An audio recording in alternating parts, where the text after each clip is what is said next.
ভবিষ্যতে যুদ্ধের জন্য নিজেদের নতুনভাবে প্রস্তুত করছে পাকিস্তান সেনাবাহিনী। এমনই বিস্ফোরক দাবি করলেন পাক সেনা সর্বাধিনায়ক ফিল্ড মার্শাল আসিম মুনির। নাম প্রকাশ না করলেও তার বক্তব্যে স্পষ্ট ইঙ্গিত, বার্তা গেল ভারতের দিকেই। বহওয়ালপুর সেনা শিবির পরিদর্শনে গিয়ে মুনির জানান, অপারেশন সিঁদুর পরবর্তী পরিস্থিতির অভিজ্ঞতা থেকে শিক্ষা নিয়ে পাকিস্তান সশস্ত্র বাহিনীর সামরিক প্রস্তুতিতে বড়সড় পরিবর্তন আনা হচ্ছে। তার কথায়, দেশের সার্বভৌমত্ব ও আঞ্চলিক অখণ্ডতা রক্ষায় পাক সেনা যে কোনো হুমকির মোকাবিলায় সম্পূর্ণ প্রস্তুত।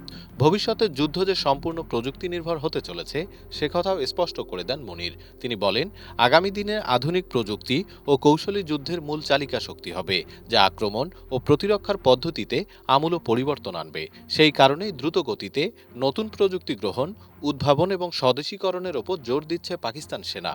উল্লেখযোগ্য বিষয়, সম্প্রতি সংবিধান সংশোধন করে বিশেষভাবে তৈরি সেনা সর্বাধিনায়ক পদে উন্নীত করা হয়েছে আসিম মুনিরকে।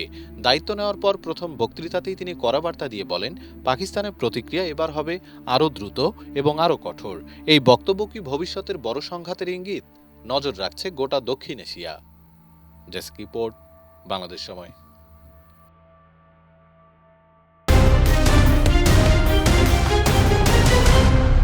বাংলাদেশ সময়, সবার আগে দেশ।